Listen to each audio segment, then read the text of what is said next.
C'est super d'être avec vous et aujourd'hui c'est un jour particulier. Nous sommes le 2 avril et c'est l'anniversaire de Pascal Turla. Joyeux anniversaire. Happy Joyeux birthday anniversaire, Pascal. Joyeux anniversaire Pascal. Joyeux anniversaire Pascal. Joyeux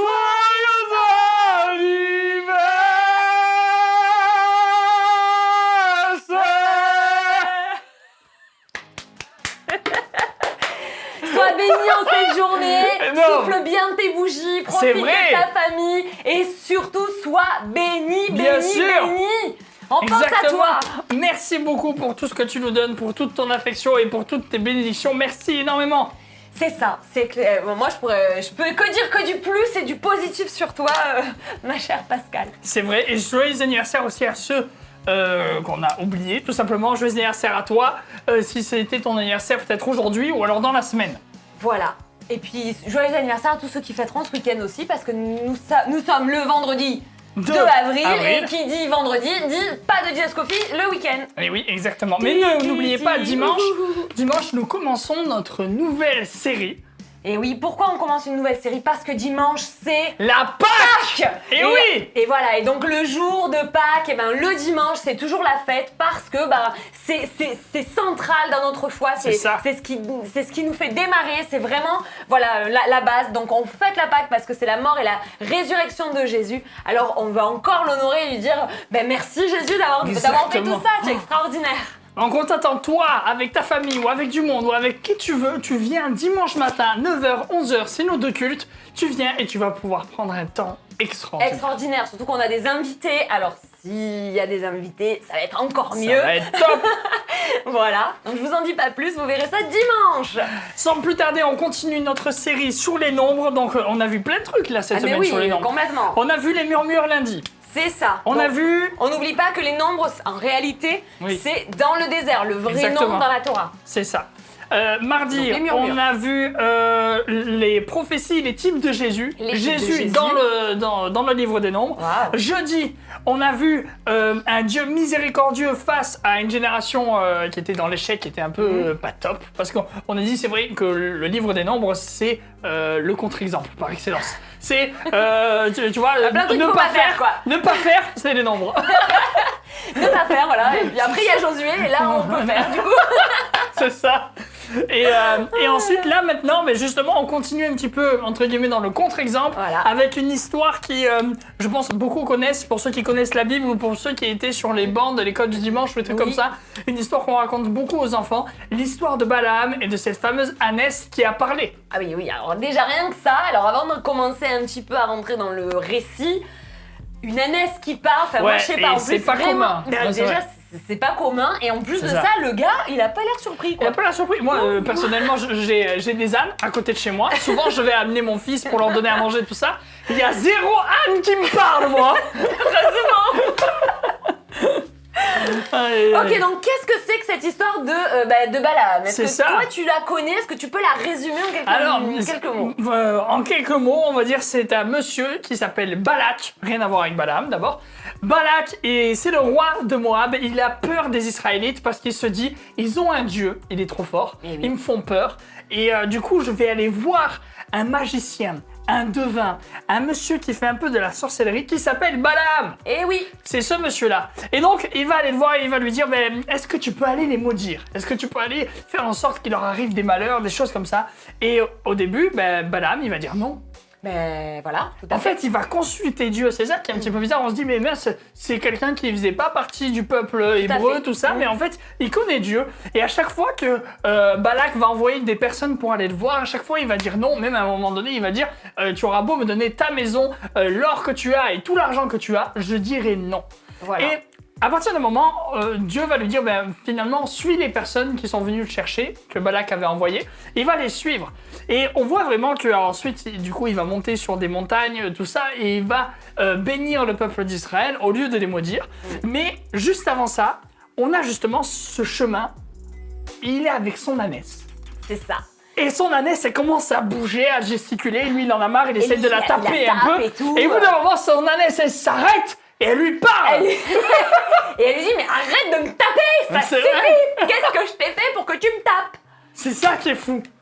Ah non, mais c'est un truc de dingue. Donc Exactement. du coup, voilà, à ce moment-là, les yeux s'ouvrent et effectivement, il voit l'ange de l'Éternel qui est là au milieu et qui lui dit clairement, si tu avais continué, je t'aurais tué, je l'aurais laissé vivre, hein, oui. clairement, parce qu'en fait, il y a vraiment une défaveur de Dieu. Donc il est sur ce chemin de la désobéissance. Exactement. Et du coup, Dieu, à un moment donné, il lui dit stop et il lui parle. Et il lui dit, je vais utiliser n'importe quelle personne, n'importe quel animal, pour que tu puisses comprendre et que tu puisses ouvrir tes yeux. C'est ça. Et qu'à un moment donné, tu m'écoutes. Et tu retournes sur le chemin de l'obéissance. Exactement. Et aujourd'hui, on a envie de te parler de ça. On a envie de te dire peut-être que dans la semaine, ou il n'y a pas très longtemps, ou je ne sais pas, peut-être que hier, il y a une personne qui est venue te parler et tu t'es dit, mais est-ce que ça vient de Dieu? Est-ce que ça vient pas de Dieu? Tu as senti que c'était quelque chose de particulier.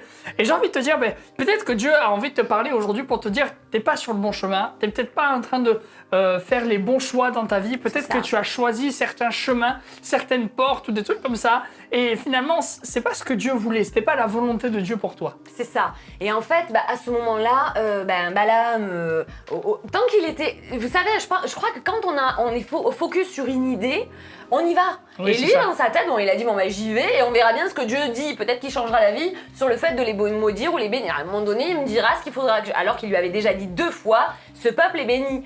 Mais il a quand même pris ce chemin et il s'est dit, allez, je vais y aller quand même. Et des fois, le Seigneur, à un moment donné, quand tu commences à aller sur un chemin que Dieu n'a pas choisi pour toi, après, il y a des conséquences. Et surtout, je veux pas parler vraiment des conséquences, mais surtout du fait que Dieu va à un moment donné t'arrêter. Pour pas que tu ailles plus loin. Exactement. Et si Dieu t'arrête, et si Dieu va utiliser des personnes autour de toi, il va utiliser peut-être même des personnes qui ne connaissent pas Dieu, mais ils vont commencer à te dire, écoute, peut-être que là, ça va peut-être un mauvais choix. Il peut se servir de n'importe quelle personne. Ça peut être même d'un âne. Même d'un âne, mais oui. Mais oui, c'est vrai. Ça peut être des... Vous savez, Dieu parle tantôt d'une manière, tantôt d'une autre, et on n'y prend pas garde. Mais Dieu ne cesse de parler. Il parle par sa parole, il parle par un frère, par une sœur, il peut parler par quelqu'un au travail, il peut parler même par quelqu'un dans la rue. Tu vas être là, et puis tu vas rencontrer quelqu'un, il va te dire juste, vous allez discuter quelques minutes, et tu vas avoir des réponses à tes questions. Dieu parle par n'importe quelle manière. Nous sommes, après à nous d'être quand même à un moment donné disposés et disponibles. Là, il a fallu à un moment donné que l'âne commence à lui parler, qu'il ouvre les yeux et qu'il voit qu'il y avait l'ange de l'Éternel, alors que le gars, il est quand même connecté. Exactement. À un moment donné, je trouve quand même qu'il entend bien la voix de Dieu. Il y obéit pas forcément, mais en tout cas, il entend. C'est ça. Ça, on peut pas lui reprocher. Et puis cette histoire, elle me fait penser à l'histoire de Paul, qui est sur le chemin de Damas. Il allait pour lui, il était conduit par Dieu pour aller tuer justement des chrétiens. Il pensait que c'était ce que Dieu voulait, mais en fait pas du tout. Et on a Jésus qui va s'interposer, Jésus qui va lui apparaître par une grande lumière, il va même lui parler. Et là en fait il va devenir aveugle. Et j'ai envie de te dire, Jésus, il a envie de te parler, il a envie de te dire peut-être, là t'es en train de te planter, là t'es en train de faire quelque chose qui est peut-être pas bon. Et bien j'ai envie justement moi de t'aider. J'ai pas envie de juste te pointer le doigt et te dire c'est pas bien ce que tu fais, débrouille-toi. Et c'est ça qui est bien avec Jésus, c'est qu'il est là pour nous dire c'est pas super ce que tu fais, c'est pas le bon chemin, par contre je sais comment on peut faire pour y aller ensemble, je veux te prendre par la main et tu vas voir, on va réussir ensemble à retourner sur le bon chemin. Oui. Alors après, Balaam, c'est vrai que c'est un peu compliqué, ce gars-là, il s'appelle pas du peuple, ou il s'appelle aussi qui détruit le temple. Ou dans l'Ancien Testament et dans le Nouveau Testament, on en parle. Et pourtant, alors moi ce qui est paradoxal, c'est que quand on va jusqu'au bout de l'histoire, il a pas maudit Israël, il a vraiment béni, il a même prophétisé la venue du Christ, enfin vraiment. Bien sûr. Il est allé jusqu'au bout du bout. Et pourtant, dans le Nouveau Testament, quand on parle de Balaam, c'est négatif. C'est vrai.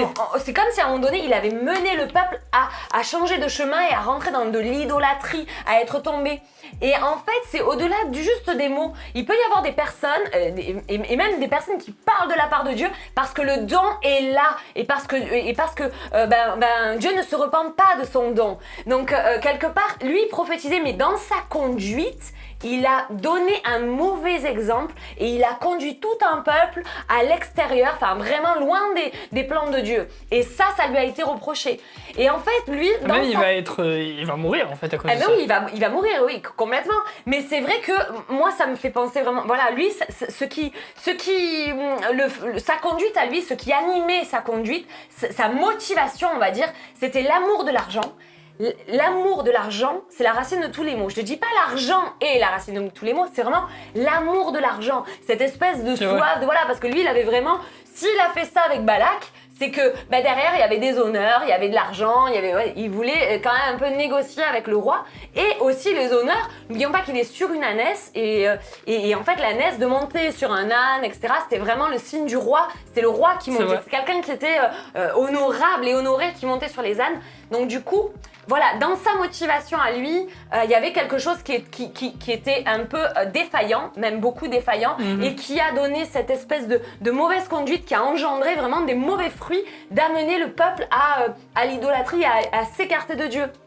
Et je veux dire, aujourd'hui, il y a souvent des personnes aussi il peut y avoir des personnes dont la voix parle, et la voix, elle est de Dieu. Mais la voix de Dieu, on ne l'entend plus parce qu'en fait, cette voix-là de l'homme, elle se met au même niveau que la voix de Dieu. Et là, c'est embêtant parce qu'en fait, on se retrouve devant de l'idolâtrie pure. En réalité, l'idolâtrie, c'est ça, c'est pas autre chose.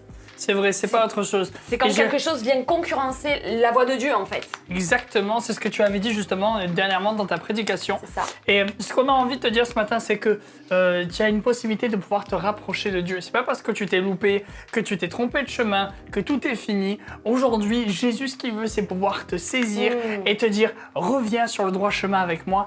Et même Jésus dira « Je suis le chemin ». Et ça annonce bien justement la série « Je suis » qui va bientôt arriver. On ne vous en dit pas plus. Non. Ce qu'on aimerait par contre maintenant, c'est pouvoir prier avec toi pour que tu puisses saisir cette vérité. Est-ce que tu veux bien prier avec nos auditeurs, s'il te plaît? Oui. Merci Seigneur pour cette matinée. Merci pour tous les amis qui sont là présents et qui nous suivent et qui entendent ta parole et dont le cœur est travaillé. Je te prie Jésus de venir les bénir, de venir nous unir. Je te prie vraiment qu'on puisse rester toujours focalisé sur ta volonté, qu'on puisse entendre ta voix et bien discerner les chemins que tu as tracés pour nous. On voudrait pas être à côté du chemin, mais on voudrait vraiment être aligné à ta volonté, aligné à ta vie. Je te prie ce matin de venir enlever ou nous montrer ce qui prend ta place, ce qui concurrence ta voie, afin vraiment qu'on puisse marcher avec toi, Jésus. Je prie vraiment pour mes amis qui nous regardent et je te demande de les bénir, de les encourager, de les relever. Je te prie de les guérir pour ceux qui ont besoin de guérison peut-être même intérieure. Je prie vraiment que ce matin, ce soit un moment de destinée, un moment où tu vas agir dans les vies et je te remercie. À toi la gloire. Amen. Amen, amen et amen.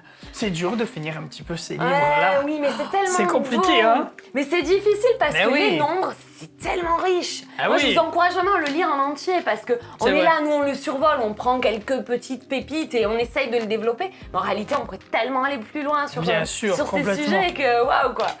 Et on vous attend lundi pour commencer le livre du Deutéronome. Vous allez voir, ça va être très, très intéressant. Exactement. Alors, on commence votre super rubrique que vous attendez tous. Exactement. On va l'annoncer. C'est le Béniscope. On commence avec les femmes. Aujourd'hui, c'est moi qui prends les femmes. Tiens, les commandements que je te donne aujourd'hui seront dans ton cœur. Tu les répéteras à tes enfants. Tu en parleras quand tu seras chez toi, quand tu seras en voyage, quand tu te coucheras et quand tu te lèveras. Deutéronome 6:6. C'est bien. Deutéronome, tiens, ça annonce bien pour la semaine prochaine. Ouais, c'est ça.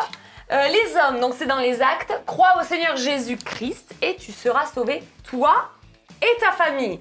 Donc vous les hommes, vous avez une responsabilité, vous avez l'autorité de porter la famille sur vos épaules et de les porter à la prière. Et là ce matin tu as une promesse, si tu crois au Seigneur Jésus-Christ, tu seras sauvé, toi et ta famille. Amen.